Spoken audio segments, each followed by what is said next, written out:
되었으면 좋겠습니다. 다 같이 자리에서 일어나셔서 하나님께서 우리에게 주시는 말씀, 마가복음 1장 15절 말씀 한 목소리로 읽도록 하겠습니다. 같이 읽겠습니다. 시작. 때가 찼다. 하나님의 나라가 가까이 왔다. 회개하여라. 복음을 믿어라. 아멘. 네, 자리에 앉으시기 바랍니다. 어제 저녁에 한국에서 정말 안타까운 소식이 있었죠. 아마 여러분들도 뉴스를 들어서 세상에 이런 일이 있을 수 있을까? 너무 어처구니 없다. 이렇게 생명이 한순간에 많은 사람들이 잃어버릴 수 있을까? 이태원에 있었던 압사 사고 뉴스를 들으면서 이제 저도 이제 나이를 어느 정도 먹고 딸아이들을 키우고 자녀가 있는 부모 입장에서 생떼 같은 자녀를 하루아침에 잃어버린 부모의 마음, 형제의 마음, 가족이나 아니면 친구의 마음이 어떨까? 그 마음들이 막 이렇게 다가오니까 너무 마음이 아프더라고요. 근데 하나님 앞에 우리가 아까 찬양도 드렸지만 언제 우리가 부름 받을지 모르는데 우리는 준비되어 있나? 하나님 앞에 갈 준비가 되어 있나? 우리 주변에 아직 하나님 알지 못하는 이들이 하나님 앞에 설 수 있는 그 준비를 우리는 돕고 있나? 뭐 이런 생각도 해봤고요. 뉴스에 보니까 이 사람들이 막 눌려서 숨을 못 쉬니까 이제 주변에 거리에 눕혀놓고 CPR을 했잖아요. 심폐소생술. 그래서 119 구급대원이 손이 부족하고 그들은 막 병원으로 사람들을 데리고 가고 하는데 바쁘니까 시민들이 모여서 이 CPR을 하는데 안 돌아오니까 막 1시간, 어떤 경우는 1시간 동안 이 CPR을 막 했던 경우도 있다. 이 이제 이야기를 들었습니다. 뭐 전혀 알지 못하는 타인이지만 그 타인을 구하기 위해서 정말 1시간 동안 최선을 다해서 살리고자 하는 그들의 모습이 눈물겨워 보이기도 했고요. 미국에서도 또 하나의 어떤 약간 충격적이면 충격적이라는 뉴스가 있었죠. 낸시 펠로시 미 하원 의원 남편, 아마 미 하원 의원 펠로시를 노리는 교환이 남성이 그 집에 들어가서 망치를 들고 들어가서 남편 폴 펠로시를 머리를 망치로 쳐서 또 팔을 망치로 쳐서 폭행을 가하는 그런 일들이 알려졌어요. 뉴스에 의하면 낸시 펠로시를 노렸다. 여러분 집에 갑자기 교환이 망치를 들고 와서 머리를 친다고 생각해 보십시오. 얼마나 충격적인 일입니까? 조사에 의하면 페이스북에 이 사람이 이제 코로나 백신이라든지 미 대선이라든지 아니면 의사당 난입 사건에 관한 음모론에 굉장히 심취해 있었다. 뭐 이런 이제 뉴스들이 이제 알려졌습니다. 사람들이 어떤 행동을 하고 어떤 일을 할 때 그들이 무엇에 지배를 받느냐, 무엇에 다스림을 받느냐, 그래서 그들의 생각이 무엇을 생각하고 그들이 무엇을 믿느냐에 따라 사람이 전혀 모르는 타인을 위해서 정말 살리기 위해서 애쓰는가 하면 아니면 망치를 들고 가서 그 사람의 머리를 깨려고 하는 어떤 행동들, 이것이 그들이 무엇에 다스림을 받느냐, 지배를 받느냐, 무슨 생각을 하느냐, 무엇을 믿느냐에 따라 달려 있다는 거죠. 오늘 우리가 이제 말씀 사경에 우리 신앙생활의 ABC 기초 중에 하나인 마지막 하나님의 나라를 한번 다루려고 합니다. 하나님의 구원 계획이 뭘까요? 하나님의 구원 계획은 심플하게 정말 사탄의 권세에 종이 되어 있는 사람, 하나님과 친밀하게 지내야 될 하나님의 백성이 이제는 사탄과 친구가 돼요. 사탄의 말을 너무 잘 들어요. 악마의 말에 너무 귀 기울이는 그들을 구원해서 다시 하나님의 백성으로 돌이키는 것. 그래서 사탄과는 다시 원수가 되고 하나님의 친구, 하나님과 친밀하게 되게 하는 것. 이것이 하나님의 구원 계획이에요. 그래서 하나님이 사탄, 이 다스리는 권세 아래에 있는 세상에서 사람을 구원하여 하나님의 나라로 옮기는 것. 그래서 하나님의 통치를 받으며 하나님의 백성으로 살게 하는 것. 이것이 하나님의 구원 계획입니다. 그래서 그 구원을 이루시기 위해서 하나님이 하신 일이 그분의 외아들 예수님을 여자의 후손으로 오게 하시고 그 외아들 예수 그리스도께서 어떻게 하셨어요? 하나님께 우리가 돌이키지 못하게 가로막고 있는 죄를, 우리의 죄를 십자가에서 대속하셨습니다. 대신 값을 치르셨습니다. 그리고 하나님과 우리 사이 모든 막힌 담을 허무시고 우리를 하나님의 나라로 옮겨주셨다. 이것이 성경이 우리에게 말하는 복음이에요. 복음, 기쁜 소식. 우리가 사단과 다시 원수가 되고 어떻게 하나님과 다시 그분의 백성이 되느냐에 관한 이 복음을 신약 성경에서는 하나님의 나라, 이 개념으로 설명을 하고 있어요. 그래서 우리가 신약 성경에 나타난 하나님의 굿뉴스, 기쁜 소식, 복음을 이해하기 위해서는 하나님의 나라라는 개념을 왜 성경이 사용하느냐. 우리 신앙생활을 위해서는 이 하나님의 나라를 이해를 해야 됩니다. 왜 하필이면 나라일까? 하나님이 우리를 구원하신다는 이 기쁜 소식을 설명하기 위해서 하나님은 왜 나라라는 개념을 표현했을까? 첫째, 하나님의 나라는 하나님의 통치를 나타냅니다. 하나님의 통치. 통치라는 개념이 너무너무 중요하기 때문에 하나님이 우리를 구원하신 이 기쁜 소식을 설명하는데 나라, 하나님의 나라, 이 나라를 설명한 거죠. 최초의 인간인 아담과 하와가 하나님의 통치를 거부한 것, 하나님의 말씀, 하나님의 다스리심을 거부한 것을 성경은 그들이 범죄하였다. 그들이 타락하였다. 죄의 시작입니다. 근데 그 시작을 보면 하나님의 다스림을 받지 않겠다예요. 내가 왕이 되겠다. 내 생각, 선과 악을 판단하는 기준이 내가 되어서 하나님의 다스림이 아니라 내 스스로 내가 왕이 되어서 내 나라를 세우겠다. 그러니까 하나님의 다스림, 통치를 거부한 것이 인간의 인류의 죄의 시작이었다는 거죠. 그 반역으로 말미암아 하나님과의 관계가 끊어졌습니다. 인간이 하나님께서 인간을 디자인하실 때 우리가 우리의 형상으로 인간을 만드는데 그 인간은 어떻게 살아갈 수 있어요? 우리는 어떻게 살아갈 수 있어요?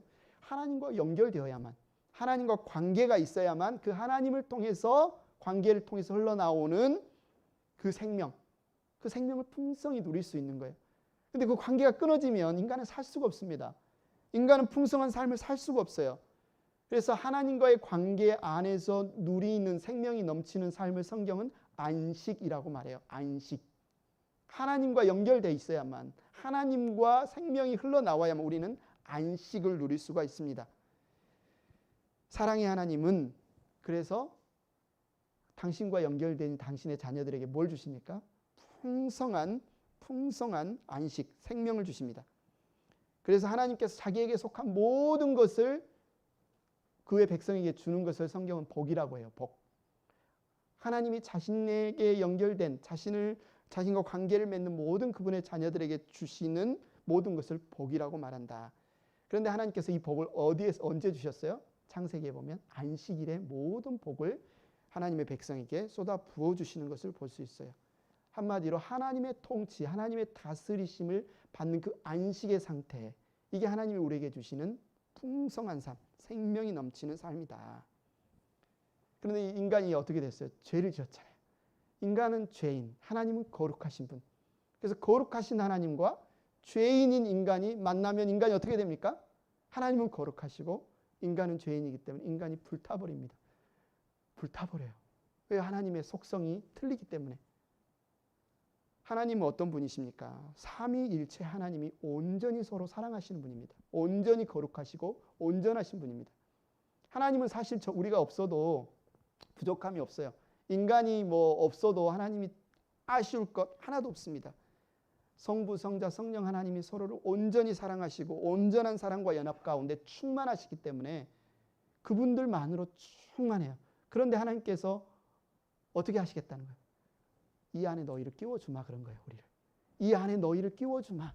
그래서 우리가 하나님 아버지가 아들을 사랑하고 아들이 아버지를 사랑하고 성령께서 아버지를 성부 성자와 함께 사랑과 연합의 관계에 충만한 것처럼 그분의 형상으로 만든 우리를 그 연합 속으로 끼워주마. 이 관계, 이 풍성함을 누리게 해주겠다. 이것이 복음이에요. 이것이. 그래서 인간과 인간 사이에, 이제 범죄한 인간과 인간 사이에도 죄인인 인간이 거룩하신 하나님과 갈 때 있었던 어떤 그런 일들이 있습니다. 인간이 범죄한 이후에 인간이 인간을 이제는 죽이기 시작해요. 인간이 인간을 해를 끼치기 시작해요. 수많은 일들이 있었죠. 전쟁과 수많은 약탈이 있었지만 최근에 일어난 공산주의, 하나님의 통치를 거부한 신은 없다. 이 통치한 공산주의를 통해서 거의 1억 명이 죽임을 당했습니다. 하나님의 다스림, 통치를 벗어난 그 인생 가운데 일어난 불행이 바로 죽음이라는 거죠. 하나님의 통치가 우리 안에, 하나님 나라, 하나님의 다스림이 일어난 순간 우리 안에 있는 상태를 성경은 행복이다, 만족이다, 평안이다. 여러분 평안하고 싶습니까? 여러분 행복을 누리고 싶습니까? 여러분 만족하고 싶습니까? 그럼 뭐예요? 하나님의 통치 아래 있어야 돼요. 하나님의 다스림 아래 있어야 돼요. 그런데 하나님의 통치를 거부하는 순간 이건 우리를 잃어버리게 되는 거예요. 마치 인간은 하나님이 우리를 억압하는 것 같고 하나님이 우리를 옥죄는 것 같은 내 마음대로 내 하고 싶은 대로 행하면 거기에 행복이 있고 거기에 평안이 있고 거기에 만족이 있을 것 같지만 성경 우리에게 분명히 말해요. 하나님의 통치를 벗어나는 순간 우리에게는 불행밖에 없다. 결국 인간은 자신의 눈에 보이는 대로, 좋아 보이는 대로 그것을 사랑하고 그것을 의지하며 살아갑니다. 그런데 그 안에서는 결핍이 있죠. 왜? 하나님 그렇게 우리를 디자인하지 않으셨기 때문에. 하나님은 그분의 형상으로 우리를 만드시고 그분과 연결되어진 안에서 하나님을 예배하고 하나님을 만나고 하나님을 대화하면서 살 때만 우리 안에 사랑이 있어요. 행복이 있어요. 평안이 있어요. 그런데 그것이 끊어지는 순간 인간은 늘 공허해요. 먹어도 배부르지 않고 채워도 채워지지 않고 뭔가 그 허무함, 공허함, 결핍, 그래서 계속 갈망을 갖습니다. 1970년대, 저는 이제 73년생이니까 70년대 여러분 생각 안 나시겠지만 나시는 분도 있겠지만 당시 한번 생각해 보십시오. 사람들이 지금처럼 막 핸드폰, 스마트폰 한 대씩 다 가지고 있고 뭐 집도 차도 뭐 이런 것 그들이 다 소유하지 못했지만 그때는 그 나름대로의 어떤 만족이 있었어요. 그런데 지금 어떻습니까? 더 갈망해요. 사람들이. 더 갖고 싶어 합니다. 아무리 좋은 것을 가져도 채워지지 않은 갈망이 있습니다. 심지어 요즘은 초등학생들도 스마트폰을 가지고 있죠. 우리 혜원이도 스마트폰을 가지고 친구들끼리 스마트폰으로 이야기를 합니다. 아무리 좋은 것을 가져도 채워지지 않아요. 왜요? 하나님의 통치가 회복되지 않으면 이 갈망, 이 허무함, 이 공허함은 채워질 수 없어요. 우리 안에 있는 이 공허함, 인간이 갖고 있는 이 갈망은 하나님의 통치가 회복이 되고 그래서 그 통치 아래서 하나님의 복이 우리 안에 생명으로 흘러 들어와서 하나님 안에서 안식할 수 있을 때에만 이 목마름이 그치는 거예요. 이 목마름이 갈망이 그치는 거예요. 자, 성경 이사야서 63장 1절부터 5절에 보면 하나님의 통치에 관한 말씀이 나와 있습니다. 하나님의 통치가 강력하게 임할 것이다. 이 세상에. 이 말씀을 이사야가 예언하는데요. 저와 여러분이 한 절씩 교독해 보도록 하겠습니다. 에돔에서 오시는 이분은 누구신가? 붉게 물든 옷을 입고 보스라에서 오시는 이분은 누구신가?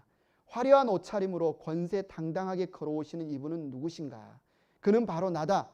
의를 말하는 자요 구원의 권능을 가진 자다. 어찌하여 내 옷이 붉으며 어찌하여 포도주 틀을 밟는 사람의 옷과 같으냐? 나는 혼자서 포도주 틀을 밟듯이 민족들을 짓밟았다. 민족들 가운데서 나를 도와 함께 일한 자가 아무도 없었다. 내가 분내어 민족들을 짓밟았고 내가 격하여 그들을 짓밟았다. 그들의 피가 내 옷에 튀어 내 옷이 온통 피로 물들었다. 복수할 날이 다가왔고 구원의 해가 이르렀다는 생각이 들었으나 아무리 살펴보아도 나를 도와서 나와 함께 일할 사람이 없었다. 나를 거들어주는 사람이 없다니 놀라운 일이었다. 그러나 분노가 나를 강하게 하였고 나 혼자서 승리를 쟁취하였다. 메시아가 오시면 이사야 예언자가 선지자가 예언하는 거예요. 메시아가 오시면 이스라엘을 하나님의 백성을 억압하는 원수들을 구원주께서 메시아께서 이렇게 심판하시겠다. 이렇게 원수를 갚겠다. 이렇게 말씀을 하시는 거예요. 근데 메시아가 오셨잖아요. 예수님이 이 땅에 오셨어요. 그런데 왜 원수들을 향한 이러한 심판이 임하지 않는 것일까? 성도들 안에 이런 고민이 있습니다. 왜 하나님의 원수가 예수님이 오셨는데 이사야 예언자가 말한 것처럼 이미 메시아가 오셨는데 왜 아직도 원수들이 활개를 치는가? 하나님의 원수가 누굽니까? 우리의 원수가 누굽니까? 성경에서 하나님의 원수는 사탄, 마귀, 악마, 또 세상, 하나님을 대적하는 세상, 그리고 죽음. 이 세 가지를 하나님의 원수라고 말합니다. 구약에는 세상을 대표하는 에돔, 이집트, 바벨론, 아수르 이런 나라들이 하나님을 대적하는 세력이었어요. 그런데 왜 여전히 예수님이 오셨는데 왜 여전히 이 땅에서 원수들이 활개를 치며 여전히 우리에게 고통을 주는가? 여전히 왜 우리의 사랑하는 사람은 그 원수 죽음에 의해서 죽는가? 왜 여전히 하나님의 백성들이 돈 문제로, 건강 문제로, 여러 가지 문제로 고통을 당하는가? 메시아가 오셨는데 왜 심판이 안 이루어졌을까? 이렇게 생각을 하는 거죠. 그런데 예수님이 오셔서 이 원수를 갚는 방식이 우리가 생각하는 것과 전혀 다른 방식이었어요. 그게 뭡니까? 여기에서는 포도주 틀에 포도를 넣고 발로 짓밟아서 포도가 으깨지듯이 원수를 그렇게 벌하겠다. 이사야서에는 예언이 되어 있는데 예수님이 오셔서 어떻게 해요? 자신이 포도주 틀에 들어가세요. 자신이 포도주 틀에 들어가셔서 자신이 죽으세요. 자신이 짓밟으세요. 자신의 피를 그냥 쏟아내세요. 원수가 아니라. 왜 그러셨을까? 왜 그러셨을까? 왜냐하면 예수님이 오신 목적은 복음, 하나님, 사탄과 친구되어 있는 하나님의 백성을 사탄과 원수되게 하고 다시 하나님과 관계를 회복시키려는, 하나님의 통치를 회복시키려는, 그게 하나님 예수님의 목적이에요. 그런데 그 통치를 이루는 것을 방해하는 게 뭐예요? 죄라는 거죠. 우리가 원수예요. 우리가 원수예요. 하나님의 원수예요. 하나님과 회복해야 되는데 우리가 사탄의 노예예요. 우리가 죽음이 가득하고 우리가 세상이에요. 그러면 여기서 말하는 다 하나님 오셔서 짓밟아 버리고 끝나면 우리가 다 죽는 거예요, 그냥. 근데 하나님은 우리를 구원하기를 원하시잖아요. 하나님의 통치 회복은 하나님의 사랑의 회복입니다. 하나님과 사랑의 관계를 맺고 하나님의 그 사랑을 충만하게 받는 그 관계로 회복이에요. 그래서 예수님이 하신 일이 뭐냐면 하나님의 원수였던 우리의 죄를 대신 지고 그 우리가 들어가야 할 포도주 틀, 우리가 짓밟아서 피를 튀기고 죽어야 할 그 자리에 예수님이 가셔서 대신 죽으신 것입니다. 대신 피를 흘리신 거예요. 그러니까 우리를 심판하실 그 심판이 예수님이 받으신 거죠. 원수들, 사탄, 세상, 그리고 죽음이 힘을 갖고 막 에너지를 받는 것은 죄 때문에 그렇습니다. 죄가 있는 곳에 사탄이 막 힘을 받습니다. 그래서 이 죄를 문제를 해결하는 것, 예수님이 이 죄 문제를 해결하는 것이 하나님을 대적하는 원수들, 우리를 대적하는 원수들을 무너뜨리는 가장 적극적인 하나님의 사역이었다는 거죠. 세상은 끊임없이 우리의 욕망을 자극합니다. 세상은 끊임없이 죄를 통해서 우리를 사탄의 노예로 삼으려고 합니다. 그래서 이 죄 문제만 해결이 되면 우리는 사탄에게서, 세상에서, 죽음에서 자유로워지는 거죠. 하나님은 어떻습니까? 세상은 힘센 자가 힘없는 자의 것을 빼앗고 가진 자가 없는 자의 것을 어떻게든 등쳐서 빼앗아 가려고 하지만 하나님은, 사랑의 하나님은 자신에게 있는 가장 좋은 것으로 그분의 백성에게 주시는 거죠. 우리 안에 여전히 남아있는 이 죄는 무엇을 만들어내요? 야고보서에서 나오지만 욕망을 만들어내고, 이 욕망은 내가 더 갖지 못할까, 덜 가질까 하는 두려움을 만들어내고, 세상의 노예로, 사탄의 노예로, 죄의 노예로, 죽음의 노예로 계속 머물게 하는 거죠. 근데 예수님이 오셔서 이 죄 문제를 해결하셨다. 죄에서 우리를 자유케 하셨다. 우리의 욕망, 우리의 두려움, 우리 안에 있는 유혹을 이겨낼 수 있는 힘이 바로 예수 그리스도께서 이루신 십자가에 있다는 거죠. 여러분, 세상 사람들과 하나님의 백성의 차이점이 뭘까요? 나는 예수님을 믿었는데도 여전히 내 안에 두려움이 있고 욕망이 있고 여전히 유혹에 너무 약해요. 우리가 같이 나눔을 해보면 다 똑같더라고요. 저도 그렇고 여러분도 그렇고. 내가 정말 열심히 신앙생활을 해보려고 하는데, 내가 열심히 다시는 누구 이렇게 미워하지 않아야지, 근데 또 넘어져요. 이런 거 보면 세상 사람과 예수 믿는 사람이 똑같은 것 같아요. 겉으로 보이기는 그렇습니다. 그런데 차이점이 있어요. 뭡니까? 세상 사람에게는 성령이 없습니다. 그 안에 성령이 없어요. 그래서 그 눈으로 하나님의 나라를 절대 볼 수 없고 믿을 수도 없어요. 성령이 안 계시기 때문에. 그리고 하나님의 백성에게는 성령이 오십니다. 예수 그리스도께서 우리의 죄를 대속하심을 우리에게 주신 최고의 선물이 성령님이십니다. 물론 믿는 우리 안에도 여전히 죄성이 있고 여전히 욕망이 있지만, 그러나 우리 안에 성령이 계시기 때문에 하나님의 나라가 믿어집니다. 하나님의 다스리심, 말씀이 우리 안에 스며들 수 있는 그 통로가 바로 성령님이십니다. 차이점이 어마어마하죠. 성령이 계시느냐, 성령이 계시지 않느냐. 무엇을 욕망한다는 것은, 무엇을 정말 욕망한다는 것은, 내가 돈을 너무너무 갖고 싶잖아요. 돈 아래 복종하는 겁니다. 내가 누구를 너무너무 사랑하잖아요. 그 사람 아래로 내가 들어가는 거예요. 무엇을 욕망한다는 것은 그것에 복종한다는 것이고, 그것에 복종한다는 것은 그 존재의 통치를 받는 거예요. 그 존재의 다스림을 받는 것을 말해요. 하나님을 갈망하고 하나님께 복종하고 하나님의 다스림을 받는 자에게는 생명이 있고 평안이 있고 복이 있고 안식이 있지만, 하나님의 하나님을 갈망하지 않고 하나님께 복종하지 않고 하나님의 통치를 받지 않는 곳에는 수고하고 무거운 짐이 있습니다. 왜 인생이 수고하고 무거운 짐이 있을까? 원인은 성경에서 간단하게 말합니다. 하나님의 통치, 하나님의 다스림을 받지 않기 때문이다. 여러분, 성령이 있는 자들, 하나님이 있는 자들 안에는 하나님을 향한 깊은 갈망이 있습니다. 하나님이 처음 우리를 만나주셨던 그 첫사랑에 대한 감격이 있습니다.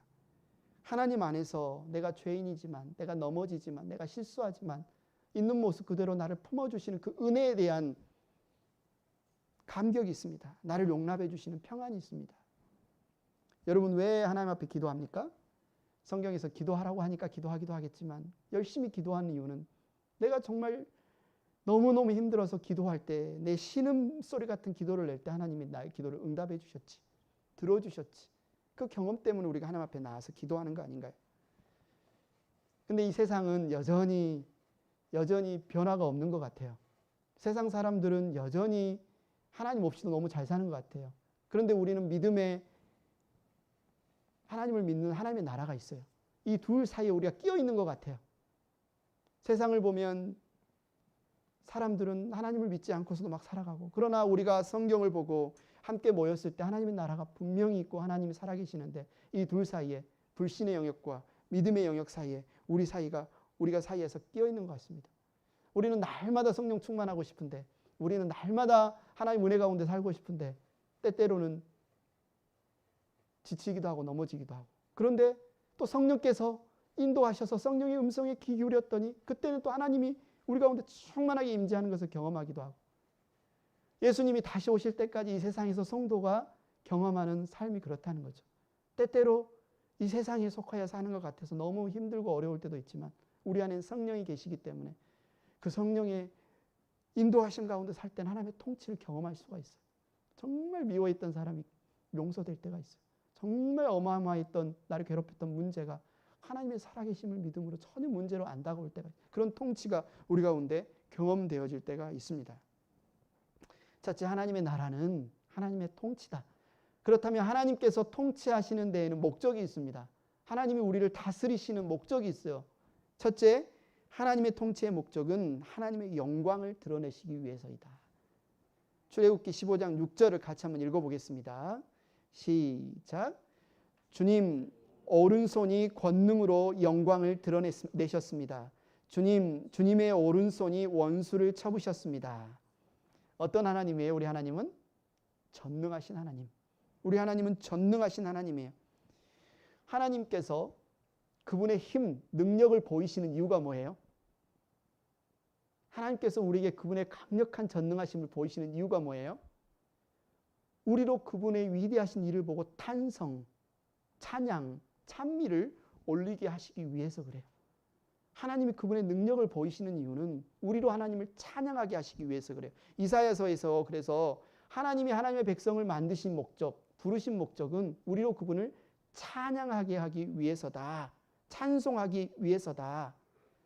그런데 사람들이 언제 하나님의 도우심을 기다립니까? 사람들이 언제 하나님의 능력을, 언제 하나님의 전능하심을 사모합니까? 우리가 힘이 없을 때, 우리가 너무 힘들 때, 우리가 너무 궁지에 몰려서 정말 하나님이 아니고서는 도울 수 없는 손을 느낄 때, 그때 하나님의 도우심을 기다리죠. 그래서 하나님의 전능하심을 우리에게 보이시기 위해서 때때로 우리에게 고난을 허락하신다. 그 이유는 찬송 받으시기 위해서, 찬양 받으시기 위해서. 우리의 영이 너무 무딥니다. 이런 고난을 겪지 않고서도 그냥 다 하나님이 보이고 하나님의 은혜가 느껴지고 하나님을 찬송할 수 있으면 너무 좋겠지만 우리가 너무너무 우리의 영이 무뎌요. 우리가 죄에 매여 있다는 사실도 몰라요. 자꾸 상황에서 우리 스스로 판단하고 자꾸 상황에서 우리 자신이 합리화해서 이거는 이것 때문이야. 이거는 이것 때문이야. 저거는 저 사람 때문이야. 이건 내가 이거 실수해서 이것만 바꾸면 이렇게 되지 않을 것 같은데 우리가 막 판단합니다. 선과 악을 판단해요. 그러나 성경은 우리 가운데 생기는 문제의 많은 경우를 죄 때문이라고 이야기합니다. 죄 때문이라고 이야기해요. 그래서 사실은 문제를 해결하기 위한 그 원인, 원인을 보기 위해서 내가 조금 더 열심히 할까 아니면 저 사람이 이렇게 했으면 좋았을 것이 아니라 하나님 앞에 죄를 우리가 볼 수 있어야 된다는 거죠. 우리는 세상과 하나님의 백성된 삶 사이에서 끊임없이 우리는 갈등을 합니다.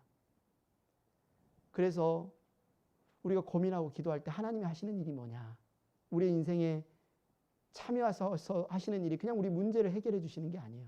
그 문제 안에서 우리가 죄인이구나 이 사실을 보게 하는 거예요.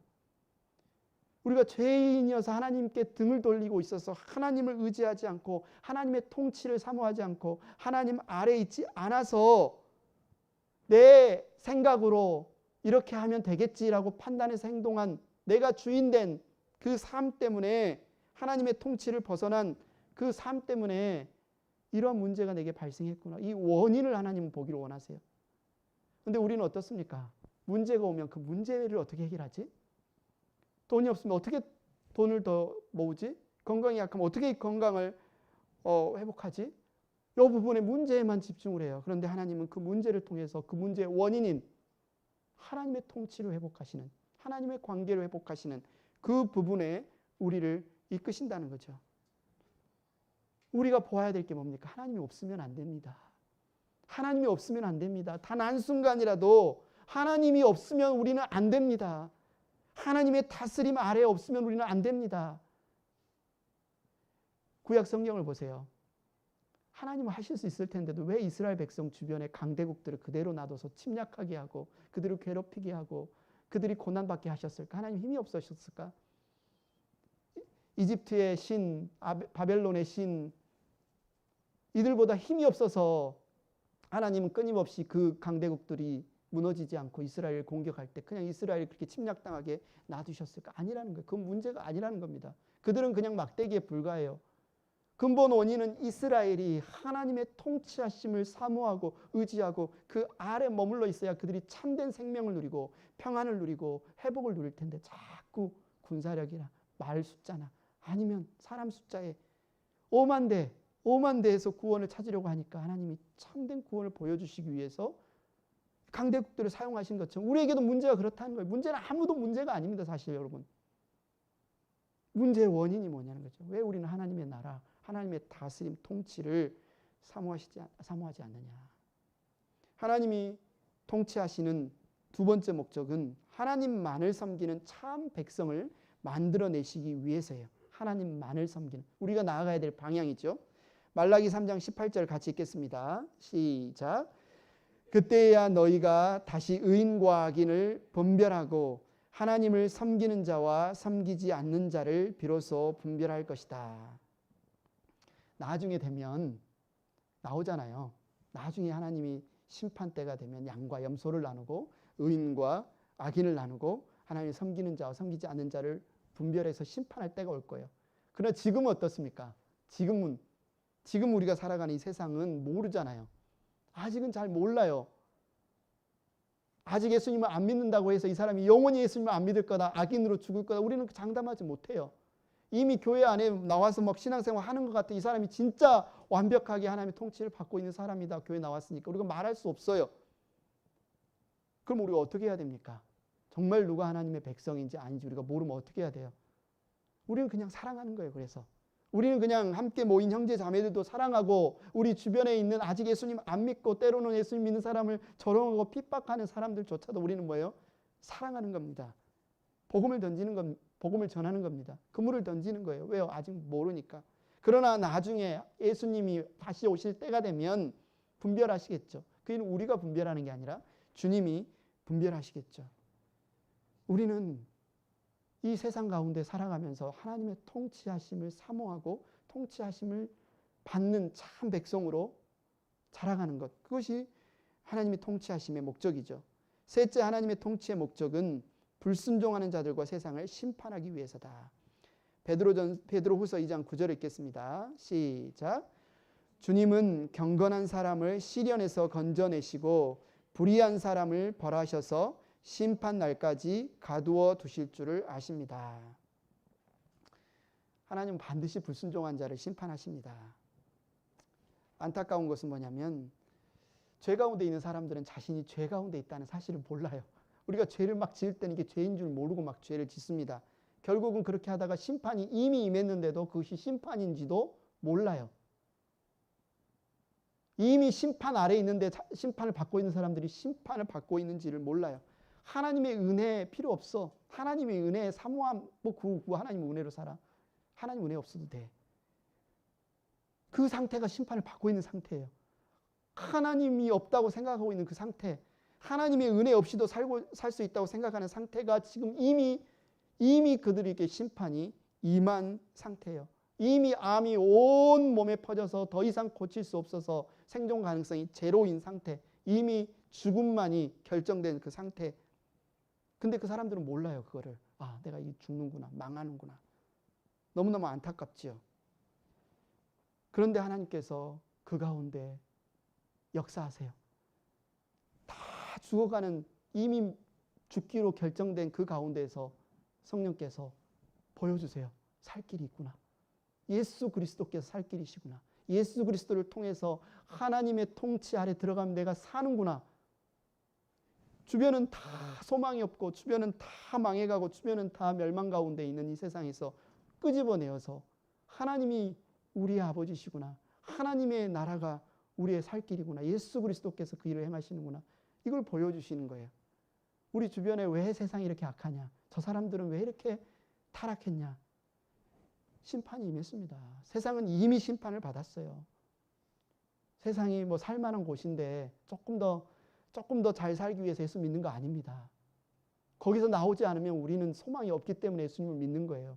근데 예수님이 우리에게 그걸 믿어지게 하셨다는 게 얼마나 기적인지 몰라요. 그래서 우리가 신앙생활을 할 때 중요한 건 우리 자신을 보는 겁니다. 우리 자신 안을 보는 거예요. 남들을 보는 게 아니라 내가 얼마나 부패한 존재입니까, 하나님? 내가 얼마나 교만한 존재입니까? 내가 얼마나 나태하고 게으른 존재입니까? 그래서 우리가 신앙생활을 하면 할수록 우리가 너무 연약해. 우리가 너무 쉽게 넘어져. 우리가 너무너무 교만하고 너무 악해. 정상이에요, 여러분. 식조하지 마세요. 실망하지 마세요. 우리가 그런 사람이었는데 하나님이 건져주셔서 그걸 알지도 못했던 우리의 눈을 열어주셔서 우리가 악하구나. 우리가 죄인이구나. 우리가 너무너무 교만하구나. 너무너무 이기적이구나. 난 아무것도 아니구나. 하나님이 아니었으면 나는 그냥 죽을 수밖에 없는 존재였구나. 이게 보이는 것 자체가 하나님의 은혜예요. 그래서 우리가 그 죄가 보인다면, 약함이 보인다면 하나님 앞에 울면 돼요. 하나님 앞에 울면 됩니다. 내가 죄인입니다, 주님. 내가 죄인이군요. 하나님의 통치의 시작은 바로 그 자리에 가는 거예요. 나처럼 이 약한 죄인이, 나처럼 쓸모없는 죄인을 하나님께서 건져주셨군요. 하나님의 다스림 아래 나를 불러주셨군요. 그래서 여러분, 문제가 있거든, 고민이 있거든, 어떤 아픔이 있거든, 그걸 위해서 기도하기보다 우리의 눈을 열어주십시오, 주님. 나의 죄를 보게 해주십시오. 내가 얼마나 악한지, 내가 얼마나 하나님 앞에 반역하는 그런 존재인지 보게 해주십시오. 이게 가장 큰 문제의 근원이라는 거예요. 나머지 문제는 그걸 볼 수 있도록 하나님이 허락하신 환경에 불과합니다. 하나님만이 이 죄악과 고통에서 정말 나를 건지신 분이고 건지실 수 있는 분입니다 라고 고백하는 그 자리에, 그 통치에 나오도록 하는 것, 그것이 하나님의 목적이다. 자, 하나님의 나라는 하나님의 통치다. 하나님의 통치의 목적이 있다. 세 번째는 하나님이 통치하시는 대상이 있습니다. 말할 필요도 없지만 첫 번째는 뭐겠습니까? 하나님의 백성이죠. 교회죠. 교회, 하나님의 백성. 누가복음 1장 33절 같이 읽겠습니다. 시작. 그의 영혼이 야곱의 집을 다스리고 그의 나라는 무궁할 것이다. 여기서 야곱의 집은 구약에서는 이스라엘 백성, 하나님이 택한 이스라엘 백성을 가리키고요. 신약에서 야곱의 집 할 때는 뭐예요? 하나님의 교회를 가리키겠죠. 그래서 그는 하나님의 교회, 하나님의 집을 다스리고 그의 나라는 무궁할 것이다. 에베소서 1장 22절에 하나님께서 교회를 통치하고 계신다. 히브리서 10장 21절 두 구절을 이어서 한번 읽어볼까요? 시작. 하나님께서는 만물을 그리스도의 발 아래 굴복시키시고 그분을 만물 위에 교회의 머리로 삼으셨습니다. 그리고 우리에게는 하나님의 집을 다스리시는 위대한 제사장이 계십니다. 하나님이, 예수님 무엇을 다스리세요? 교회, 그분의 몸된 교회 공동체를 다스리십니다. 교회만 하나님 예수님이 다스리시나요? 아니요. 다니엘서 7장 14절에 보면 온 세상을 하나님이 다스리십니다. 14절 읽겠습니다. 시작. 옛부터 계신 분이 그에게 권세와 영광과 나라를 주셔서 민족과 언어가 다른 뭇 백성이 그를 경배하게 하셨다. 그 권세는 영원한 권세여서 옮겨가지 않을 것이며 그 나라가 멸망하지 않을 것이다. 하나님은 교회를 다스릴 뿐만 아니라 그분의 나라, 백성을 다스릴 뿐만 아니라 온 세계 모든 민족, 족속을 다스리시는 분이에요. 지금은 예수님께서 영으로 다스리시지만 예수님께서 다시 오시는 날, 그때는 정말 신령한 몸 대신 그 왕께서 다스리시죠. 다시 말해서 다스린다는 말은 왕의 눈밖에 있는 일이 하나도 없다는 겁니다. 왕의 관할 아래, 왕의 주관 아래 있지 않은 일이 하나도 없다는 거예요. 때때로 우리가 세상 역사를 보면 하나님 지금 이때 뭐 하셨습니까? 하나님 이 자리에 안 계셔서 이런 일이 일어난 거 아닙니까? 이렇게 느껴질 때가 있어요. 하나님이 계시다면 중국의 공산화가 됐죠. 중국이 공산화가 되면서 마오쩌둥이 행한 일이 문화혁명이라는 게 있습니다. 모든 서적뿐만 아니라 이때 모든 종교를 다 핍박하고 모든 교회를 문 닫게 하고 모든 선교사들을 추방하고 목회자들을 핍박했던 기독교, 다른 종교도 그렇겠지만 기독교를 핍박했던 문화혁명이 있어요. 사람들은 생각했어요. 야, 이제 중국의 기독교는 끝났다. 이렇게 핍박을 했는데, 이렇게 선교사들, 이렇게 목회자들을 다 내쫓았는데 중국의 교회가 남아있을까? 그런데요. 10년, 20년, 30년 지나고 나중에 이 중국이 문호를 개방하고 들어가 봤더니 기독교인이 1억 명이 있는 거예요. 1억 명의 기독교인이 있는 겁니다. 지하교회에서, 숨겨진 곳에서. 우리 눈에는 야, 이렇게 되면 하나님이 일하시지 못하는 거 아닌가. 지금 시진핑이 똑같은 일을 하죠. 선교사의 90%가 쫓겨났어요. 지금 뭐 거의 엄청난 기독교인들이 핍박이 있다고 해요. 시골 마을까지 가서 서로 감시해서 교회 나가면 보고하라는, 마치 예전의 문화혁명 때처럼. 그럼 지금 교회가 다 없어질까? 아닙니다. 하나님은 일하실 겁니다. 하나님이 세상을 다스리십니다. 북한은 어때요? 북한과 남한 종교의 차이가 어마어마하게 차이가 있죠. 기독교인 수만 해도 어마어마하게 차이가 있죠. 그러면 북한의 그리스도인들의 신앙이 어때요? 남한의 기독교인의 신앙보다 훨씬 더 질이 낮을까요? 약할까요? 그곳에서 나온 분들의 간증을 들어보면 그렇지 않아요. 북한에서 신앙생활을 한다는 건 모든 걸 다 거는 겁니다. 생명까지 거는 거예요. 잡히면 죽습니다. 사형당할 수도 있고 아니면 감옥에 갇힐 수도 있고, 자기뿐만 아니라 모든 가족이 다 피해를 볼 수 있어요. 그들에게 있어서 신앙은 목숨을 거는 거예요. 나만의 기독교는 어떨까? 어떻게 조금 더 복을 받을까? 어떻게 조금 더 위로와 문제 해결할까? 이렇게 신앙생활을 하는 사람들이 꽤 많습니다. 하나님께서 왜 여전히 북한의 이 핍박과 이 압박 가운데 북한의 기독교를 남겨놓았을까? 하나님께서 쓰실 때가 있을 겁니다. 하나님께서 통일을 시키시든지 어떤 일이 있을 때 분명히 이들의 신앙, 그들의 간증, 그들의 고백을 쓰실 때가 있을 겁니다. 조선에 수많은 선교사들이 와서 복음을 전할 때가 있었죠, 초기. 근데 양화진이라는 곳에 가면 선교사 무덤이 있습니다. 근데 그 무덤 가에 보면 어린 아이들의 무덤이 있어요. 선교사 자녀들. 태어난 지 일주일 만에 죽은 아이들. 태어난 지 한 달 만에 죽은 아이들. 태어난 지 7일 만에 죽은 아이들. 얼마나 많은 열악한 풍토병과 여러 가지가 있었겠습니까? 우리는 마음이 너무 아프죠. 이들은 자기 조국을 떠나서 이 땅 조선의 복음을 전하기 위해 온 선교사 아닙니까? 하나님. 얼마나 귀한 사람들입니까? 하나님 꼭 지켜주셨어야죠. 하나님 그들 지켜주셨어야죠. 왜 이렇게 이른 나이에 이 아이들이 생명을, 하나님 힘이 없으신 겁니까? 아니면 하나님 왜 그들을 보호하지 않으신 겁니까? 이런 아픔과 원망이 있을 수 있어요. 그런데 하나님은 하나님의 나라, 하나님의 통치를 그분의 백성의 피를 통하여서 이루어 가신다. 요한계시록에 봐도 그렇고 예수 그리스도께서 자신의 피를 통해서 하나님의 통치를 회복하신 것을 봐도 그렇고, 하나님 나라의 확장은요, 영웅주의가 아니에요. 높은 자리에 올라서 대통령이 돼서 아니면 높은 힘이 있어서 부자가 돼서 이걸 가지고 막 이렇게 믿으라고 하면 다 믿겠지? 하나님 나라가 확장되겠지? 아니요. 알렉산더 대왕은 가는 곳마다 수많은 생명을 빼앗았지만 오히려 예수 그리스도의 복음은 가는 곳마다 자신의 생명을 내려놓음으로써 자기가 죽는 자리에 내려감으로써 하나님의 나라가 확장되어 왔습니다. 우리는 수많은 기독교 역사를 통해서 그 사실을 알고 있어요. 여러분, 내가 하나님의 통치를 받고 싶습니다. 내가 하나님 나라가 자라가기를 원합니다. 라고 기도할 때 우리는 어떻게 기도해야 되겠습니까? 하나님, 제가 높아지고 싶은 이 욕망에서, 다른 사람들을 짓밟고 싶은 욕망에서, 하나님 자리에 오르고 싶은 이 욕망에서, 더 큰 힘을 갖고 싶은 욕망에서 제가 벗어나게 하소서.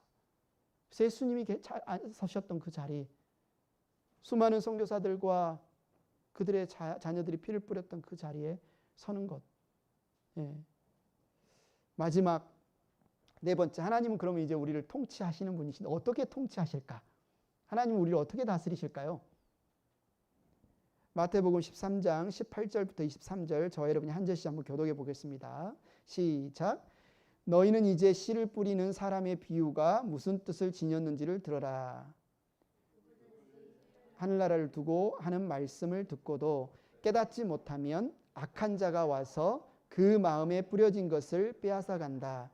길가에 뿌린 씨는 그런 사람을 두고 하는 말이다. 또 돌짝밭에 뿌린 씨는 이런 사람이다. 그는 말씀을 듣고 곧 기쁘게 받아들이기는 하지만 그 속에 뿌리가 없어서 오래가지 못한다. 말씀 때문에 환난이나 박해가 일어나면 곧 걸려 넘어진다. 또 가시덤불 속에 뿌린 씨는 이런 사람이다. 그는 말씀을 듣기는 하지만 세상의 염려와 재물의 유혹이 말씀을 막아 열매를 맺지 못한다. 그런데 좋은 땅에 뿌린 씨는 말씀을 듣고서 깨닫는 사람을 두고 하는 말인데 이 사람이야말로 열매를 맺되 100배 혹은 60배 혹은 30배의 결실을 맺는다. 하나님 나라에 관한 비유입니다. 이 마태복음 13장은 하나님 나라에 관한 비유, 하나님 나라가 어떻게 시작하고 하나님의 통치가 어떻게 이루어지는지를 비유를 통해서 말하는데, 자, 이제 여러분이 여기서 밭은 사람이죠. 자, 여러분 어떤 밭입니까? 길가밭. 나는 돌짝밭. 나는 가시덤불. 나는 옥토밭. 밭이 아니에요, 여러분. 밭이 아니에요. 여러분 재물의 유혹 느낍니까? 안 느낍니까? 여러분 세상 염려 막 와요, 안 와요? 여러분 뭐 환난 겪을 때 막 믿음 약해져요, 안 약해져요? 많은 사람들이 이 비유를 들으면 몇 번? 나는 좋은 밭 이렇게 생각하는 경우가 있는데 아니요. 저나 여러분이나 다 똑같아요. 길가밭이고 돌짝밭이고 가시덤불이에요. 너는 가시덤불이니까 망해. 너는 돌짝밭이니까 끝났어. 지금 이 비유에 예수님이 하신 말씀 그 뜻이 아니에요. 우리가 정말 길가밭 같고 돌짝밭 같고 우리가 정말 가시덤불 같은 우리의 하나님의 통치, 하나님의 말씀의 다스림을 제대로 받지 않던 우리의 밭을 하나님께 예수님께서 뭐 어떻게 지금 해주시겠다 약속하신 거예요. 기경하고 돌을 골라내고 이 여러 가지 하나님 예수님의 이 다스리심을 통해서 옥토밭으로 만들어 주시겠다. 그 약속 아닙니까?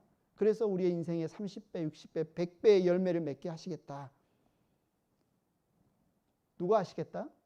예수님 하시겠다. 야고보서 우리 청년들하고 같이 성경을 공부했는데 거기에 이런 비유가 나옵니다. 어떤 사람들이 계획을 세워서 우리가 어느 도시에 가서 이만큼의 자본금을 가지고 와서 비즈니스를 해서 이만큼 돈을 벌어서 잘 살자. 이런 계획을 세우는 것을 보고 하나님이 악하다, 악하다 이렇게 이야기를 해요. 왜 악할까요? 하나님이 가장 싫어하시는 것이 인간이 자기 인생을 스스로 계획하고 때를 스스로 결정하는 것을 하나님이 악하다고 하십니다. 이때까지 일이 이루어져야 되고 이때까지 이런 일들이 이루어져야 된다고 인간이 우리가 스스로 어떤 계획을 세워서 그 때를 정해서 그렇게 하려고 하는 것을 하나님은 악하다라고 말씀하세요. 어떻게 해야 됩니까? 우리가 계획을 세우되 그때는 하나님 우리가 계획을 세우되 그 계획마저도 하나님이 수정하셔서 바꾸실 것을 믿어야 돼요. 우리가 하나님 노릇을 해서는 안 됩니다. 때는 하나님이 정하시는 분이에요. 때는 하나님의 때에 이루어질 거예요. 아직도 우리는 왜 이렇게 돌짝밭이고 가시덤불이고 길가밭인가 고통스러워 하나님의 때 여러분 옥토밭으로 여러분 완전히 만들어 주실 겁니다. 여러분과 저에게는 그래서 하나님 나라를 살아가는 사람들인 우리에게는 사명이 있어요. 그 사명이 뭐냐면 하나님의 말씀의 다스림을 받는 사명. 하나님의 말씀의 다스림을 받고 또 다른 사람들에게 그 말씀을 나누는 사명이 있어요. 그러면 어떻게 해야 되겠습니까? 하나님의 말씀을 통독할 수도 있어요. 하나님의 말씀을 필사할 수도 있어요. 하나님의 말씀을 묵상할 수도 있어요. 하나님의 말씀을 공부할 수도 있어요. 하나님의 말씀을 암송할 수 있어요. 그러나 거기에서 그치지 않고 우리는 하나님이 주신 그 말씀을 어떻게 해야 돼요? 나눠야 됩니다. 내 안에 머물러 있지 않게 하고 우리 주변에 있는 이들에게 나눠야 돼요. 부지런히 나눠야 됩니다. 하나님의 나라의 말씀을 누군가에게 나눠서 열매를 맺으려고 할 때 어때요? 바로바로 열매를 맺어요? 우리가 길가바시고 돌짝바시고 하시던 분인 것처럼 우리 주변에도 그래요. 잘 안 맺어요. 왜 그렇습니까? 저항해요. 그 안에 있는 죄성이 반란군이 되어서 끊임없이 하나님의 말씀을 저항해요. 우리 안에 있는 죄성이 우리가 하나님의 말씀을 받아들이지 못하게 끊임없이 저항하는 것처럼 하나님의 말씀을 제대로 이해하지 못하고 깨달아지지 못하게 성령께서 깨우치셔야만 우리의 생각이 깨지고 하나님 말씀이 이해되고 믿어지는 것처럼 우리가 말씀을 전하는 그 사람들도 똑같아요. 우리가 말씀을 나누는데 너무 좋은 말씀을 나누는데 너무 좋은 하나님의 복음을 전하는데 저항해요. 맞서요. 그러나 하나님의 때에 하나님이 이루실 거다. 우리가 저항받는다고 해서 그냥 내버려 두면 안 돼요. 우리가 말씀이 이해 안 된다고 그냥 대충대충 하면 안 돼요. 몸부림쳐야 됩니다. 우리는 죄인이에요. 우리 안에는 하나님의 말씀에 대한 사모함이 없었어요. 열망이 없었어요. 우리의 생각, 내 꿈, 내 때, 내 방법에 대한 열정이 있어요. 그러나 하나님의 때, 하나님의 말씀, 하나님의 뜻에 대한 열망이 없는 존재가 우리였어요. 그러나 우리는 이제 하나님의 말씀을 듣고 사모하는데 몸부림쳐야 됩니다. 우리에게 있어서 하나님의 나라를 살아가는 우리에게 있어서 하나님, 우리가 말씀을 붙잡기를 열망하겠사오니 몸부림치겠사오니 성령 하나님, 이 말씀을 통해서 우리를 다스려 주십시오. 하나님의 말씀이 우리 가운데 스멀스멀 스며들게 해주십시오. 우리가 적극적으로 하나님의 통치를 받는 방법 뭐라고요? 여러분 성경을 읽으십시오. 그냥 읽지 말고 줄치면서 읽으십시오. 그냥 줄치면서 읽지 말고 한글 성경도 개역개정 성경, 새번역 성경, 쉬운 성경 비교하면서 읽으십시오. 가능하면 영어 성경과 번역 비교하면서 읽으십시오. 모르는 성구가 있으면 성구를 찾아보시면서 읽으십시오. 그래도 모르겠으면 교회 성경 공부에 참여해서 함께 물어보고 질문하고 나누십시오. 이렇게 하나님의 말씀이 우리 가운데 점점 자라갈 때 하나님 나라가, 하나님의 통치가 우리 가운데 자라갈 수 있어요. 여전히 내 생각, 여전히 세상 생각이 내 안에 있으면 나의 나라, 사탄의 나라가 자라가지 하나님의 나라가 자라갈 수 없어요. 하나님의 나라가, 하나님의 통치가 여러분 가운데 받아들여지려면 성경을 읽으십시오. 성령님께 매달리면서 하나님 깨닫게 해달라고 매달리면서 읽고 줄치면서 읽고 다른 번역본 보면서 읽고 성경 공부에 참여해서 읽고 같이 나누면서 읽으시는, 그래서 하나님 말씀으로 하나님의 다스림을 받고 살아가는 저와 여러분들 되기를 축원합니다.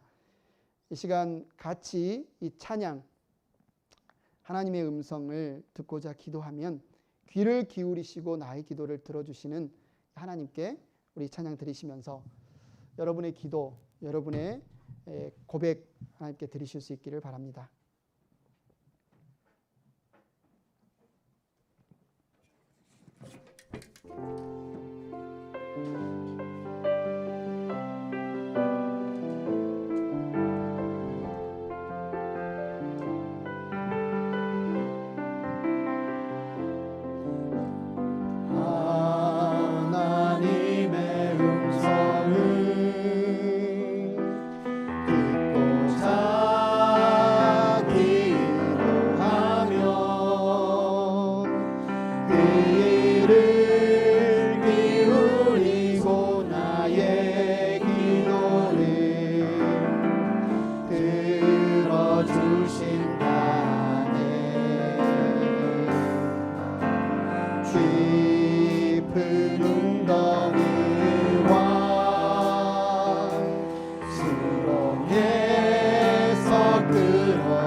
발을 반석 위에 세우시사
기도드리겠습니다. 하나님 감사합니다.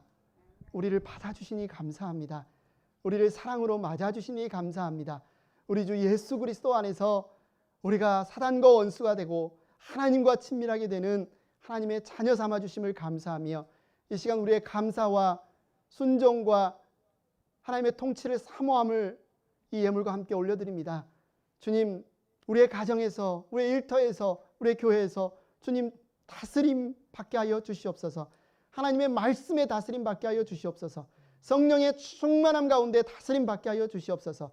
하나님의 놀라운 평안과 생명과 복된 역사가 일어나게 하여 주시옵소서. 우리를 통하여서 우리 안에 있는 모든 하나님의 원수된 것들이 다 하나님 무너지게 하시고 하나님만이 우리의 온전한 왕으로 다스리시는 삶 되게 하여 주시옵소서. 감사합니다. 예수님의 이름으로 기도드렸습니다.